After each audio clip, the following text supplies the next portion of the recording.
Shalom Bapak Ibu semuanya. Mari kita masuk dalam hadirat Tuhan dengan sukacita, ke dalam pelatarannya dengan sorak-sorai, bersukacita di hadapan Tuhan. Amin. Masuk hadiratnya dengan hati bersyukur, masuk gerbangnya dengan pujian, bermazmurlah bagi Dia, nyanyikan nyanyian baru, bersukacita sekarang, tinggikan Dia. Amin. Masuk hadiratnya dengan hati bersyukur, masuk gerbangnya dengan pujian, bermazmurlah bagi Dia, nyanyikan nyanyian baru, bersukacita sekarang, menyembah Dia. Saat hati bersyukur dan jiwa pun bersuka, hadirat Allah nyata dalam pujian.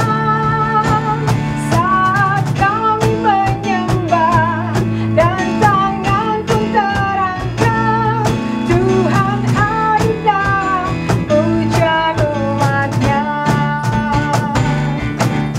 Masuk hadirat Tuhan, masuk hadiratnya dengan hati bersyukur, masuk gerbangnya dengan pujian, bermazmurlah bagi Dia, nyanyikan nyanyian baru, bersukacita sekarang, tinggikan Dia. Amin. Masuk hadiratnya dengan hati bersyukur, masuk gerbangnya dengan pujian, bermazmurlah bagi Dia, nyanyikan nyanyian baru, bersukacita sekarang, menyembah Dia. Saat hati bersyukur dan jiwa pun bersuka, hadirat Allah nyata dalam pujian.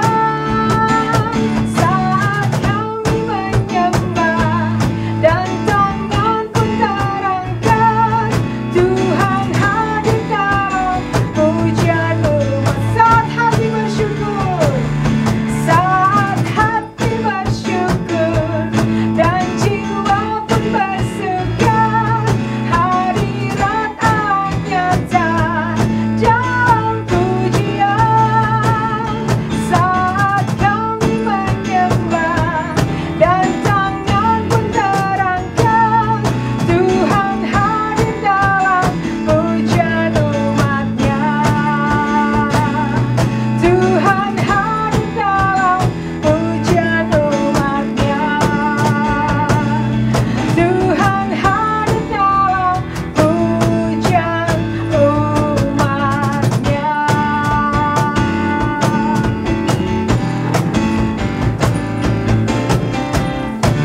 Amin.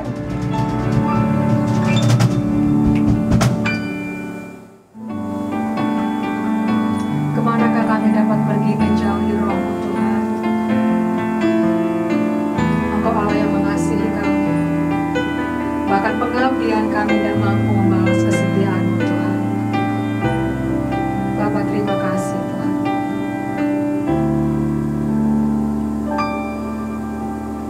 Kemanakah aku dapat pergi menjauhi Roh-Mu yang suci, Kau sahabat.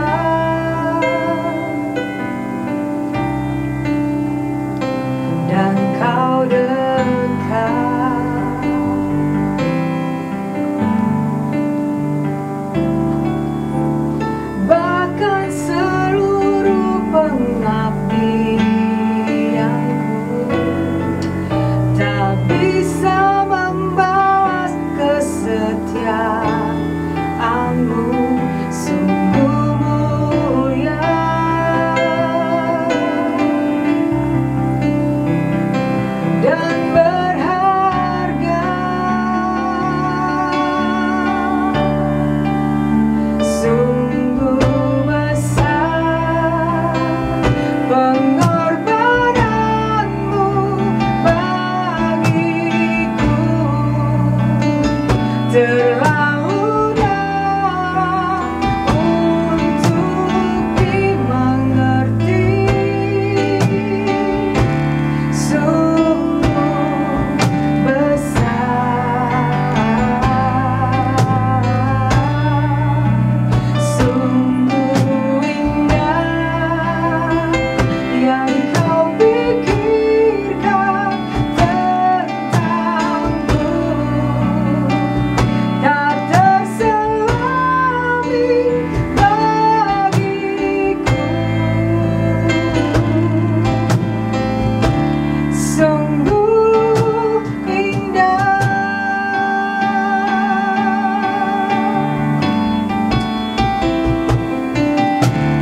Kemanakah aku dapat pergi menjauhi rohmu yang suci, kau sahabat,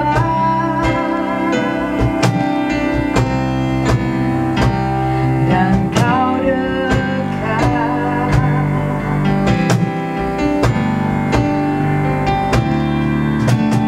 Bahkan seluruh pengabdianku tak bisa membalas kesetiaanmu. Sungguh mulia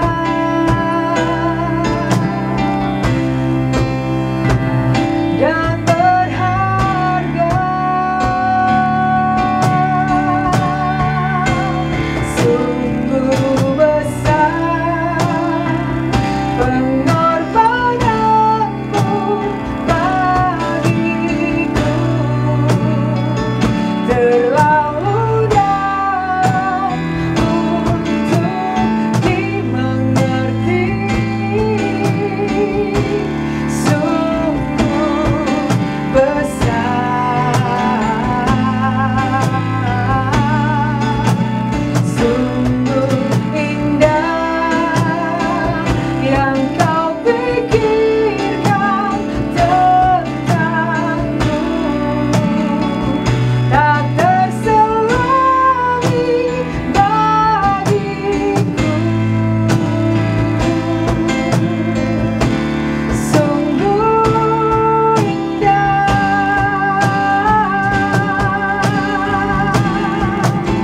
sungguh besar pengorbananmu bagiku, terlalu dalam untuk dimengerti. Sungguh besar,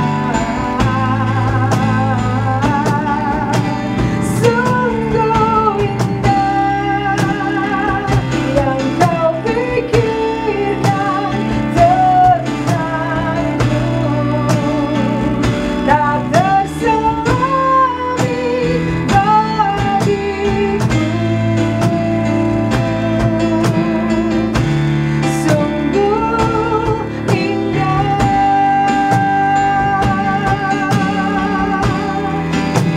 sungguh indah,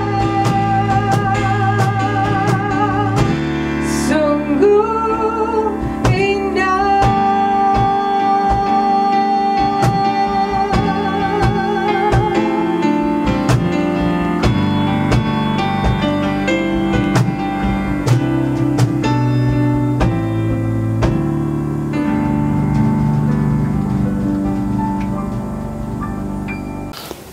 Selamat pagi, Jemaat GPPI Sejahtera Bandung.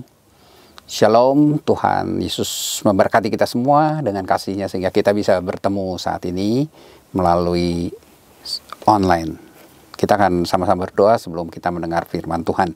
Tuhan Yesus, kami mau mendengar firman-Mu pada pagi hari ini. Tuhan, Engkau yang akan membukakan hati kami dan juga biarlah kami boleh mengerti apa yang Engkau kehendaki dalam hidup kami. Melalui firman-Mu kami juga boleh melakukannya dalam kehidupan kami. Kami serahkan pemberitaan firman-Mu hanya ke dalam tangan-Mu, di dalam nama Tuhan Yesus Kristus saja. Amin. Bagi saudara, Tuhan Yesus begitu baik buat kita semua. Kalau kita sampai saat ini di tengah-tengah mulai kembali banyaknya, ya, meningkatnya orang-orang yang terkena dengan virus, ya. Tapi puji Tuhan, walaupun online kita tetap bisa mendengar firman Tuhan. Kita akan sama-sama mendengarkan firman Tuhan. Kita lanjutkan firman Tuhan yang akan kita dengar. Itu sama dengan ayat yang minggu terakhir ya dari Januari, yaitu di dalam Matius 5 ayat 8. Saya akan lanjutkan, ya. Kita akan baca sama-sama. Berbahagialah orang yang suci hatinya, karena mereka akan melihat Allah. Kalau pada bulan lalu di tanggal 30 saya membahas tentang melihat Allah, ya, sekarang kita akan melihat apa itu suci hatinya, yang merupakan syarat untuk melihat Allah. Ya, jadi tema firman Tuhan saat ini adalah suci hati, yang dalam bahasa Inggris atau terjemahan King James Version itu dikatakan blessed are the pure in heart, for they shall see God.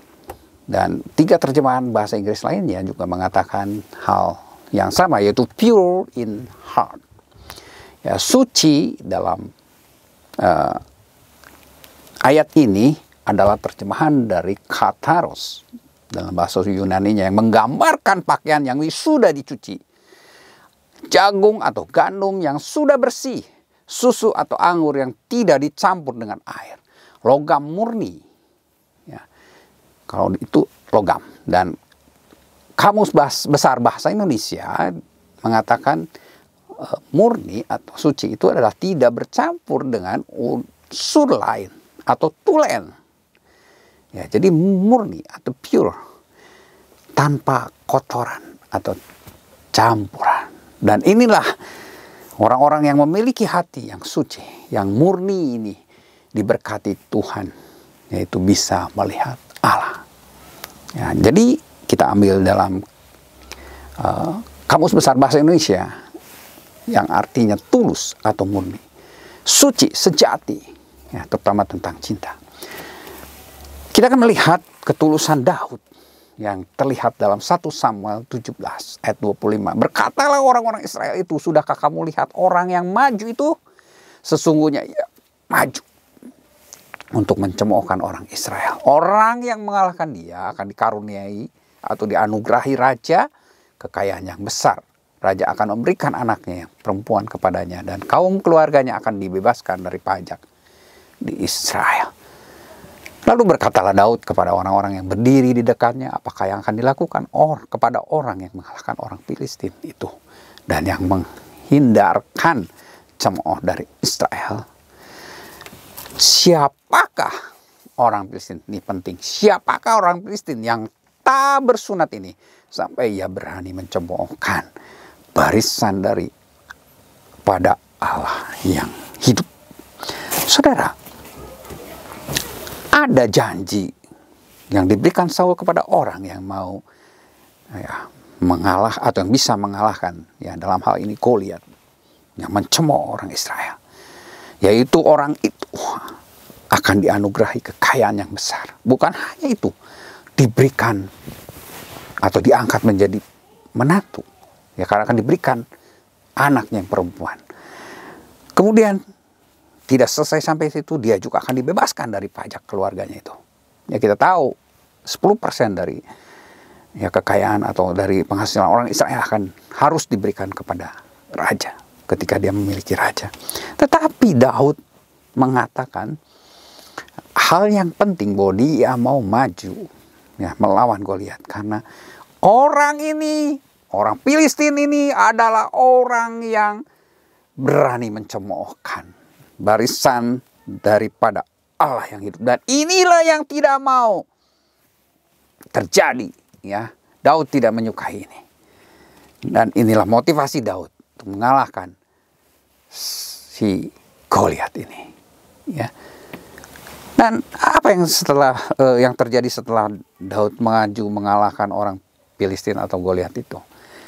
Ternyata Saul tidak memenuhi semua ya janjinya. Sehingga satu saat ya dia malah berkata kepada Daud, "Ini dia anakku perempuan yang tertua, Merab. Dia akan kuberikan kepadamu jadi istrimu. Hanya jadilah bagiku seorang yang gagah perkasa dan lakukanlah perang Tuhan. Sebab pikir Saul, janganlah tanganku memukul dia. Tetapi biarlah ia dipukul oleh tangan orang Filistin." Ayat 18, tetapi Daud berkata kepada Saul, "Siapakah aku dan siapakah sanak saudaraku, kaum ayahku di antara orang Israel sehingga aku menjadi menantu raja?" Saul memang berlambat-lambat memenuhi janjinya. Dan dia mau memberikan tetapi dengan hati yang tidak tulus, tidak murni. Ya, dia menyusun satu strategi. Karena dia memiliki hati yang iri kepada Daud setelah dinyatakan bahwa Daud mengalahkan lebih banyak dari dirinya, mengalahkan musuh lebih banyak dari dirinya.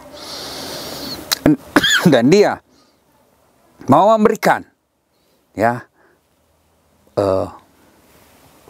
anak yang tertua, anak perempuan yang tertua. Tetapi ada syaratnya lagi.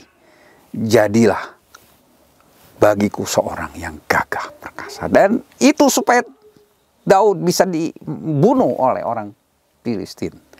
Sehingga tidak ada niat atau tidak ada satu hal yang bisa membuat seolah-olah Saul yang membunuh Daud. Ya. Murni dalam atau suci dalam Kamus Besar Bahasa Indonesia lainnya itu berarti belum mendapatkan pengaruh luar atau polos atau lugu, belum terpengaruh oleh dunia luar atau asli. Ya. Yang kedua, selain murni, suci itu berarti tidak munafik. Hendriksen katakan ya bahwa orang yang suci hatinya adalah orang yang tidak munafik. Apa itu munafik? Kamus Besar Bahasa Indonesia katakan upaya berpura-pura percaya atau setia dan sebagainya kepada agama dan lainnya. Akan tetapi sebenarnya hatinya tidak. Mereka selalu mengatakan sesuatu yang tidak sesuai dengan perbuatannya. Serta bermuka dua. Ya. Kerennya adalah tidak berintegritas. Mulut atau perbuatan itu berbeda dengan hatinya.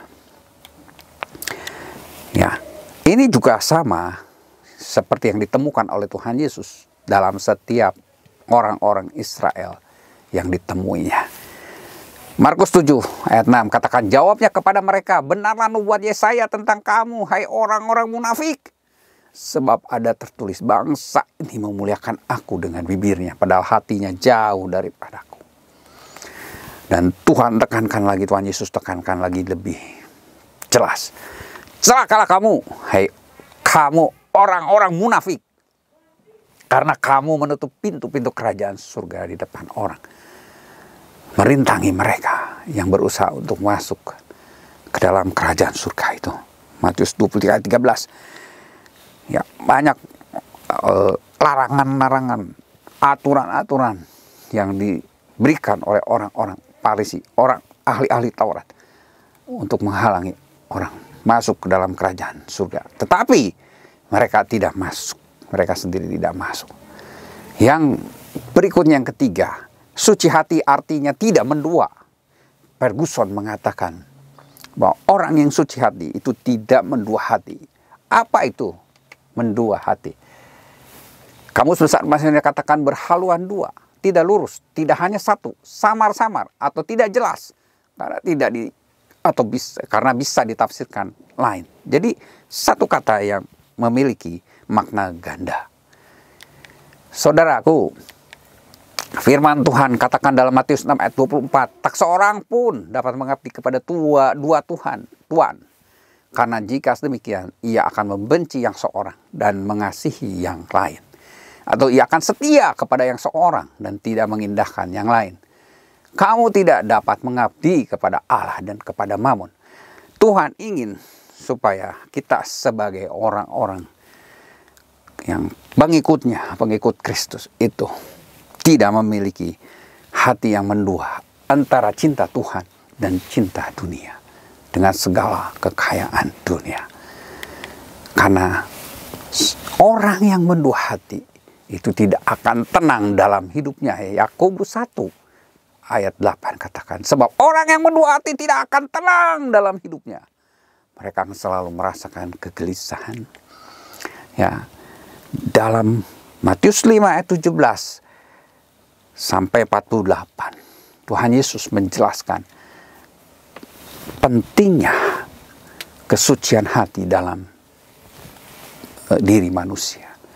Tetapi seringkali perkataan Tuhan Yesus ini dikesankan, ya, orang-orang mengesankan bahwa Tuhan Yesus menentang hukum Taurat, mau menghilangkan hukum Taurat. Tetapi jelas dalam ayat 17 dalam Matius 5 tadi dikatakan, janganlah kamu menyangka bahwa aku datang untuk meniadakan hukum Taurat atau kitab para nabi. Aku datang bukan untuk meniadakannya, melainkan untuk menggenapinya. Ayat 18, karena aku berkata kepadamu, sesungguhnya selama belum lenyap langit dan bumi ini, satu iota atau satu titik pun tidak akan ditiadakan dari hukum Taurat sebelum semuanya terjadi. Ditegaskan, Tuhan Yesus tidak akan meniadakan hukum Taurat tetapi menggenapinya. Tidak ada satu iota pun dari hukum Taurat ini yang akan dilenyapkan atau dihilangkan sebelum lenyap langit dan bumi ini. Semuanya justru akan terjadi. Nah, hukum Taurat atau hukum Allah dijelaskan oleh Tuhan Yesus merupakan sarana diagnosa penting, ya, bagi manusia untuk melihat kondisi spiritual manusia itu sendiri. Apakah dia melaksanakannya atau melanggar hukum Taurat itu. Nah, hukum Allah atau hukum Taurat menjadi standar proses evaluasi dalam kerajaan Allah, seperti dikatakan dalam Matius 5 ayat 19. Karena itu siapa yang meniadakan salah satu perintah hukum Taurat sekalipun yang paling kecil dan mengajarkannya demikian kepada orang lain, ia akan menduduki tempat yang paling rendah di dalam kerajaan surga. Tetapi siapa yang melakukan dan mengajarkan segala perintah-perintah hukum Taurat, ia akan menduduki tempat yang tinggi di dalam kerajaan surga. Jadi melakukan hukum Taurat atau tidak itu akan membuat atau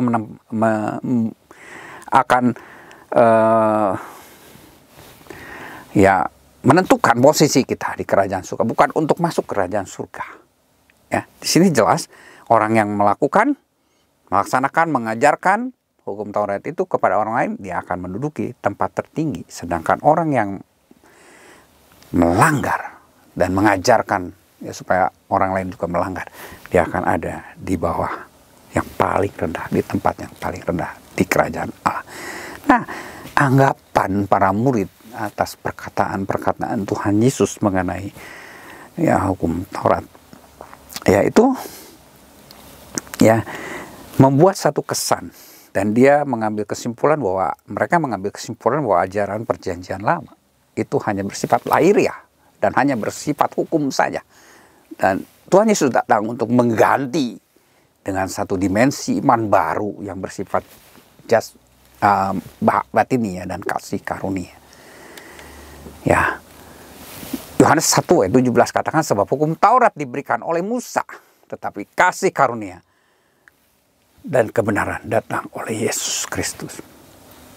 Ya, mereka menganggap bahwa Tuhan Yesus datang dengan kasih karunia dan kebenaran. Tetapi hukum Taurat itu datang oleh Musa, diberikan oleh Musa seolah-olah, ya. Nah, ini kesan hukum Taurat atau semua ajaran perjanjian lama itu bersifat eksternal, bukan dalam hati, bukan dalam dirinya manusia. Dan ini sangat berbahaya. Ya, kenyataannya apa? hukum Taurat itu disukai umat Allah dan telah berbicara dalam hati mereka, ada di dalam, ada internal. Kemudian hukum Taurat juga menembus dan menyelidiki pikiran dan rencana mereka. Ya, jadi mereka menerima, ya seperti dikatakan di dalam Mazmur ya 19 ayat 7. Taurat Tuhan itu sempurna, menyegarkan jiwa, peraturan Tuhan itu teguh, memberikan hikmat kepada orang yang tidak berpengalaman. Titah Tuhan itu tepat, menyukakan hati, perintah Tuhan itu murni dan membuat hati atau mata bercahaya. Ayat 70 dalam Mazmur 119, hati mereka tebal seperti lemak, tetapi aku, Tauratmu adalah kesukaanku, atau ialah kesukaanku. Bahwa aku terlintas itu baik bagiku, supaya aku belajar ketetapan-ketetapanmu. Taurat Tuhan yang kusampaikan, yang kau sampaikan adalah baik bagiku, tetapi daripada, atau lebih baik daripada ribuan keping emas dan perak. Ya, Matius 5 ayat 21 sampai 47. Kita akan lihat bagaimana ini yang membuat kesan atau pertentangan, ya, kesan bahwa Tuhan Yesus bertentangan dengan hukum Taurat, ya. Kita lihat ada 6 permasalahan. Pertama, pembunuhan, kemudian perzinahan, perceraian, sumpah, pembalasan, dan kasih. Nah, ketika 6 permasalahan itu dapat diselesaikan, maka kita akan menjadi sempurna. Ayat 48 katakan, ya. Kita akan lihat apa sih yang sebenarnya dipertentangkan, yang membuat orang menganggap bahwa seolah-olah Tuhan Yesus bertentangan dengan hukum Taurat. Ada kata-kata Tuhan Yesus difirmankan kepada nenek moyang kita. Dan yang satu lagi, aku berkata kepadamu. Kata difirmankan kepada nenek moyang kita itu adalah ajaran tradisional. Para guru Yahudi menunjukkan, ya, bahwa difirmankan kepada nenek moyang kita, yaitu ajaran tradisional para guru Yahudi. Dia bukan, Tuhan Yesus tidak katakan sebagai ada tertulis, ya, karena hukum Taurat adalah ada tertulis itu, ya. Jadi hukum Taurat adalah hukum tertulis, makanya Tuhan Yesus bilang ada tertulis ketika dia dicobai oleh iblis, ya. Inilah yang membuat seolah Tuhan Yesus mempertentangkan hukum Taurat, ya, mempertanyakan hukum Taurat. Padahal sebenarnya kata-kata ini menunjukkan ada perbedaan pemahaman terhadap hukum Taurat itu. Jadi Yesus itu melawan tradisi keagamaan dan para ahli agama pada zaman dahulu. Contohnya pembunuhan tadi, ya, kita akan bahas hanya 3. Kamu telah mendengar yang difirmankan kepada nenek moyang kita, jangan membunuh, siapa yang membunuh harus dihukum. Tetapi aku berkata kepadamu, setiap orang yang marah terhadap saudaranya harus dihukum. Siapa yang berkata kepada saudaranya kafir harus dihadapkan ke mahkamah agama.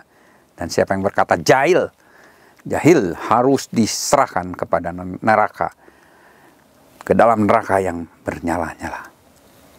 Sebab itu, jika engkau mempersembahkan persembahanmu di atas mezbah dan engkau teringat akan sesuatu yang ada dalam hati saudaramu terhadap engkau, tinggalkanlah persembahanmu di depan mezbah itu dan pergilah berdamai dahulu dengan saudaramu, lalu kembali untuk mempersembahkan persembahanmu itu. Jadi Tuhan Yesus menjelaskan di sini bahwa perintah Allah itu tidak hanya melarang suatu tindakan nyata, melainkan juga setiap pikiran dan ucapan bibir yang berusaha untuk menghancurkan kehidupan manusia. Kita harus berusaha dengan segenap kekuatan untuk dapat menciptakan hubungan baik dengan sesama saudara seiman, seperti yang tadi dikatakan, ketika kita mau mempersembahkan sesuatu, tetapi kita teringat, ya, mempersembahkan sesuatu kepada Tuhan dan teringat bahwa ada sesuatu di dalam hati saudara kita harus berdamai dulu dengan mereka, baru mempersembahkan korban kita itu. Ya, jadi ada 2, ya, macam. Pertama adalah tindakan atau perbuatan tangan. dan satu lagi adalah mulut. Ya, mulut itu bisa mencerminkan kebencian hati kita terhadap sesama. Apa yang dikatakan mulut itu keluar dari hati kita yang menaruh atau kondisinya seperti apa, itu kelihatan dari apa yang kita katakan. Ya. Jadi orang yang membenci kita, orang yang menaruh kebencian dalam hatinya terhadap seseorang, dia bisa mengatakan kepada orang itu ya dengan kemarahan, muncul dalam bentuk kemarahan, dikatakan tadi bisa mengatakan kafir, bisa mengatakan jahil, dan itu semua harus dihadapkan kepada mahkamah agama dan juga harus dihukum, ya, harus dimasukkan dalam neraka dikatakan, ya. Dan orang yang berbicara dengan kemarahan, ya, karena hatinya yang penuh iri dengki kepada orang lain, itu bisa dengan sengaja, ya, merendahkan sesama. Jadi permusuhan di dalam hati kita itu juga harus atau terlihat dari perkataan mulut kita, serta keinginan berkuasa atas mereka pun terlihat dari mulut kita. Ya, dan inilah yang dikatakan pembunuhan. Tuhan Yesus ingin menjelaskan bahwa pembunuhan bukanlah hanya tindakan dengan pisau, dengan alat-alat lain yang membunuh fisik manusia, tetapi pembunuhan itu juga terjadi ketika hati kita menaruh dendam, iri hati, permusuhan, kebencian. Ya, itulah pembunuhan yang sesungguhnya. Tetapi ayat 18, apa yang keluar dari mulut berasal dari hati, dan itulah yang menajiskan orang. Ayat 19, Matius 15. Karena dari hati timbul segala pikiran jahat, pembunuhan, perzinahan, percabulan, pencurian, sumpah palsu, dan hujat. Serta muncul juga motivasi yang salah. Itu semua ada dalam hati kita. Egoisme, cinta akan uang, dan lain-lain yang buruk. Itu ada di dalam hati, berasal dari hati kita. Pertama kali iblis juga menyerang Hawa dengan cara apa? Membuat hatinya tertarik pada pohon yang Tuhan larang memakan buahnya. Perempuan itu melihat bahwa buah pohon itu baik untuk dimakan dan sedap kelihatannya. Lagi pula pohon itu menarik hatinya. Kenapa? Memberikan pengertian. Bisa menjadi sama seperti Allah. Itulah yang membuat hati Hawa tertarik dan memakan buah itu. Mulai tidak percaya kepada Tuhan, kepada Allah penciptanya. Demikian juga Kain. Dia membunuh Habel. Itu bukan semata-mata karena persembahannya atau korban persembahannya tidak diindahkan oleh Allah, tetapi hatinya panas karena iri hati kepada Habel, sehingga mukanya muram. Kejadian 4 ayat 5. Yang kedua, masalah perzinahan. Masalah perzinahan itu menurut ketika seorang berzina, menurut perjanjian lama, jelas hukumannya adalah hukuman mati. Imamat 20 ayat 10. Nah saudara, tetapi dikatakan di dalam ayat 27 Matius 5, kamu telah mendengar firman jangan berzina. Jelas, ya, itu memang hukum atau firman Tuhan. Ayat 28, tetapi aku berkata kepadamu, setiap orang yang memandang perempuan serta menginginkannya sudah berzina dengan dia di dalam hatinya. Jadi perzinahan itu muncul ya ketika ada hati menginginkan seseorang perempuan. Ya, bukan saat ya terjadi ya perzinahan secara fisik, tetapi justru ketika masih ada keinginan dalam hati untuk ya bersekutu dengan perempuan itu dikatakan perzinahan. Ahli Taurat dengan alasan kepraktisan menyederhanakan menjadi bukan berzina saja, tapi kedapatan berzina. Ya boleh, kemudian juga boleh memberikan surat cerai jika pasangan kita ya kedapatan berzina. Dan biasanya ini pasangan itu pihak wanita, ya. Apabila seseorang mengambil seorang perempuan dan menjadi suaminya, dan jika kemudian ia tidak menyukai lagi perempuan itu, sebab didapatinya yang tidak senonoh kepadanya, lalu ia menulis surat cerai dan menyerahkan ke tangan perempuan itu, sudah itu menyuruh dia pergi dari rumahnya. Jadi ini ya, orang-orang ahli Taurat itu membuat ke satu kepraktisan, jadi tidak lagi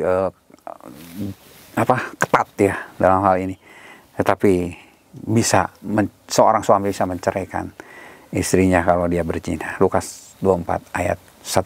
Kemudian ayat 31 katakan, telah difirmankan juga ya dalam Matius 5. Telah difirmankan juga, siapa yang menceraikan istrinya harus memberikan surat cerai kepadanya. Tetapi aku berkata kepadamu, setiap orang yang menceraikan istrinya kecuali karena zina, ia menjadikan istrinya berzina, dan siapa yang kawin dengan perempuan yang diceraikan, ia berbuat zina. Ya, ahli Taurat memberikan keperkecualian bagi kemungkinan terjadinya persiniahan dengan cara mengizinkan perceraian karena sebab-sebab sepele. Misalnya bila kasihnya terhadap perempuan itu sudah menjadi dingin, atau bila tidak menyukai masakan istrinya. Lukas 24 ayat 3 katakan, dan jika laki-laki yang kemudian ini tidak cinta lagi kepadanya, lalu menulis surat cerai dan menyerahkannya kepada tangan perempuan, itu sudah menyuruh dia pergi dari rumahnya. Jadi boleh bercerai, asal berikan surat ya cerai. Tapi Tuhan Yesus katakan hukum Allah menuntut kemurnian dan integritas ya di dalam hati dan serta pemikiran kita tentang sesama kita, terutama istri atau pasangan kita, ya istri kita, suami kita. Ya, di dalam ikatan komitmen kebersamaan suami dan istri lah, ini kehidupan keluarga seharusnya dibangun dan naluri seksual manusia dipenuhi. Ada komitmen dulu, ya, baru naluri seksual itu dipenuhi. Allah menciptakan laki-laki dan perempuan untuk saling tertarik, saling membutuhkan, serta untuk menjalin suatu hubungan yang berdimensi mental, jasmania maupun rohania. Dan oleh kebaikan Allah lah, suami istri memiliki kemampuan untuk terlibat dalam proses kelahiran sesama kita. Ya, jadi Kejadian 2 ayat 18 dengan jelas katakan, Allah membuat pernikahan ini. Tuhan Allah berfirman, tidak baik kalau manusia itu seorang diri saja. Aku akan menjadikan penolong baginya yang sepadan dengan dia. Allah yang menciptakan pernikahan, oleh sebab itu perlu ya dijaga pernikahan itu. Ya, yang ketiga adalah perceraian. Yang saya adalah perceraian. Dikatakan dalam Maleakhi 2 ayat 16 ini dasarnya Tuhan Allah tidak menyukai perceraian. Sebab aku membenci perceraian, firman Tuhan Allah Israel. Juga orang yang menutupi pakaiannya dengan kekerasan, firman Tuhan semesta alam. Maka jagalah dirimu dan janganlah berkhianat. Kata Yesus kepada mereka, karena ketegaran hatimu Musa mengizinkan kamu menceraikan istrimu. Tetapi sejak semula tidaklah demikian. Aku berkata kepadamu, barang siapa menceraikan istrinya kecuali karena zina, lalu kawin lagi dengan perempuan lain, dia berbuat zina. Matius 19. Ya, jadi karena ketegaran hati, maka Musa menyuruh kalau kau menceraikan seseorang atau istrimu, ya dalam hal ini, harus diberikan surat cerai. Kembali dari hati, perceraian juga muncul.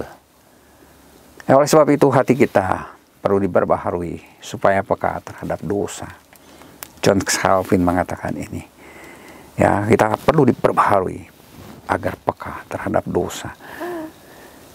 Ya, Yesaya 36 katakan ayat 25, aku akan mencurahkan kepadamu air jernih yang akan mentahirkan kamu dari segala kenajisanmu, dan dari semua berhala-berhalamu aku akan mentahirkan kamu. Kamu akan kuberikan hati yang baru dan roh yang baru dalam batinmu. Dan aku akan menjauhkan dari tubuhmu hati yang keras, dan kuberikan kepadamu hati yang taat. Jadi ada pembaharuan komitmen di sini, dan pembaharuan komitmen dan kehendak kita terhadap Allah. Inilah yang Tuhan lakukan ya dalam hidup kita. Di dalam Yesaya 36 ayat 25 dijelaskan hal itu. Oleh sebab itu, mintalah kepada Tuhan, karena Tuhanlah yang bisa memperbaharui hidup kita. Jadikanlah, dalam bahasa Inggris, create hatiku tahir ya Allah, dan perbaharui batinku dengan roh yang teguh. Matius 1 ayat 12. Ya, karena setelah dimurnikan hati kita, yang tadinya ya memiliki kasih yang tidak kudus, memiliki dosa-dosa kedagingan dalam roh, kemudian memiliki kesombongan, memiliki kemarahan dan setiap hasrat yang tidak baik atau bergejolak. Ya, kemudian juga keinginan lain ya ada, maka setelah dimurnikan akan menjadi sempurna dalam kasih yang kudus dari iman dalam Yesus, akan menjadi takut akan Allah, akan menjadi lemah lembut dan sabar, akan menjadi haus akan kebenaran dan pengenalan akan Allah, akan mengasihi Dia dengan segenap jiwa, akal budi dan kekuatan. Hati yang murni mengacu kepada kekudusan batin, motivasi dan sasaran yang benar, dan itu sama seperti Dia yang adalah murni. Ya, pembersihan hati atau sunat hati itu dilakukan oleh Roh Allah. Ya, dalam Dia kamu telah disunat, bukan dengan sunat yang dilakukan oleh manusia, tetapi dengan sunat Kristus yang terdiri dari penanggalan akan tubuh yang berdosa. Kolose 2 ayat 11. Dikatakan juga di dalam Filipi 3 ayat 3, karena kitalah orang-orang bersunat dan yang beribadah oleh Roh Allah dan bermegah dalam Kristus Yesus, dan tidak menaruh percaya pada hal-hal lahiriah. Ya, kita yang sudah bersunat itu dapat beribadah dengan roh Allah dan bermegah hanya dalam Yesus Kristus. Sebab itu sunatlah hatimu dan janganlah lagi kamu tegar tengkuk. Ulangan 10 ayat 16. Jadi perjanjian lama sudah mengatakan mengenai hal sunat ini, dan Tuhan Allahmu akan menyunat hatimu dan hati keturunanmu sehingga engkau mengasihi Tuhan Allahmu dengan segenap hatimu dan dengan segenap jiwamu supaya engkau hidup. Ulangan 30 ayat 6. Kemudian aku akan memberikan mereka satu hati dan satu tingkah langkah sehingga mereka takut kepadaku sepanjang masa untuk kebaikan mereka dan anak-anak mereka yang datang kemudian. Yeremia 32 ayat 39.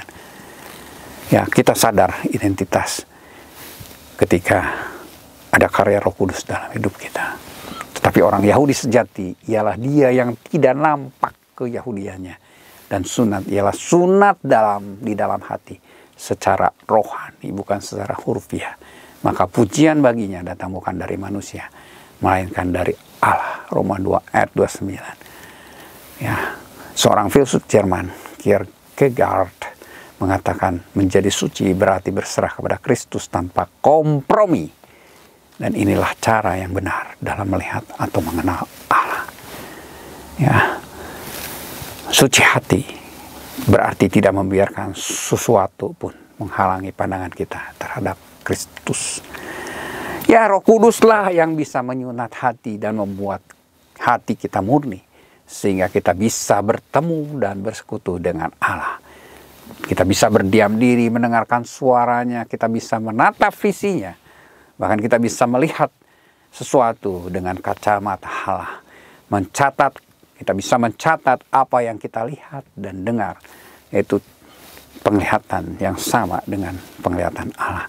Serta kita bisa hidup penuh iman, pengharapan dan kasih serta sukacita yang dari Tuhan. Saudara, kita tahu firman Tuhan jelas katakan bahwa segala kejahatan, segala sesuatu itu yang Tuhan tidak sukai, yang buruk, itu semuanya berasal dari hati kita. Jadi kembali Tuhan Yesus menjelaskan, bukan mempertentangkan dengan hukum Taurat, tapi meluruskan kembali bahwa pembunuhan, bahwa perzinahan, perceraian semua asalnya dari hati kita. Oleh sebab itu jagalah hatimu dengan segala kewaspadaan, karena dari situlah terpancar kehidupan. Amsal 4 ayat 23. Tuhan Yesus memberkati kita semua.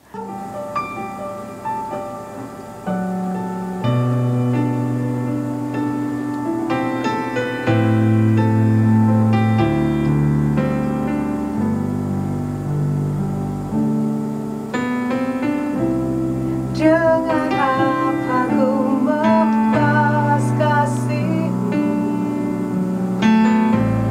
yang ku terima dari-Mu? Dengan apa ku membalas cinta-Mu?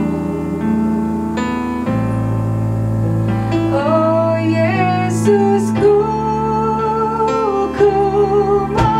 selalu bersyukur,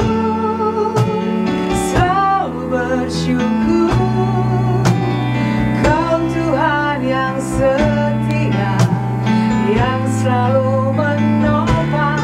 Ku mau selalu bersyukur, selalu bersyukur, Kau Bapa-Ku yang setia.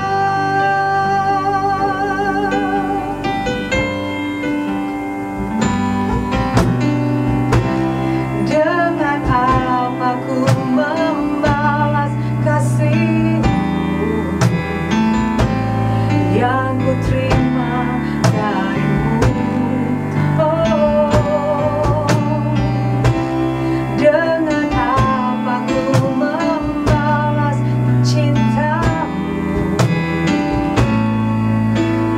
Oh Yesusku, ku mau selalu bersyukur, selalu bersyukur,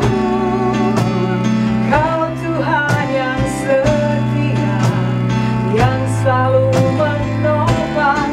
Ku mau selalu bersyukur, selalu bersyukur, Kau Bapa-Ku yang setia.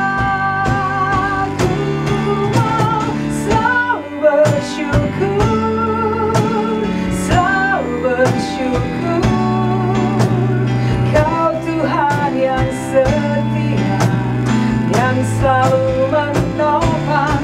Ku mau selalu bersyukur, selalu bersyukur, Kau Bapa-Ku yang setia, Kau Bapa-Ku yang setia, Kau Bapa-Ku yang setia.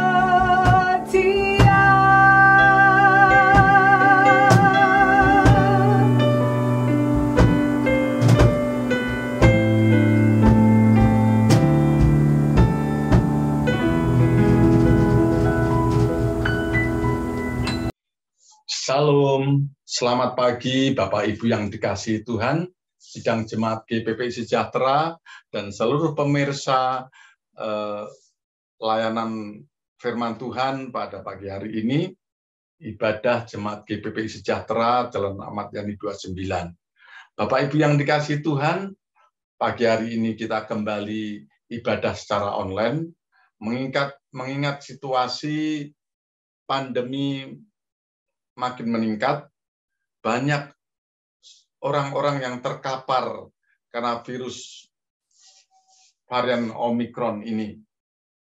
Untuk itu, kita terus tetap menjaga prokes, jangan lupa pakai masker, cuci tangan, dan lain sebagainya sesuai anjuran pemerintah. Kita sudah menerima firman Tuhan, baru saja yang disampaikan oleh Bapak Yusak Tanuwijaya. Biarlah firman Tuhan pagi hari ini menjadi rema di dalam kehidupan kita, dan kita bukan hanya menjadi pendengar yang setia, tetapi boleh menjadi pelaku-pelaku firman Tuhan.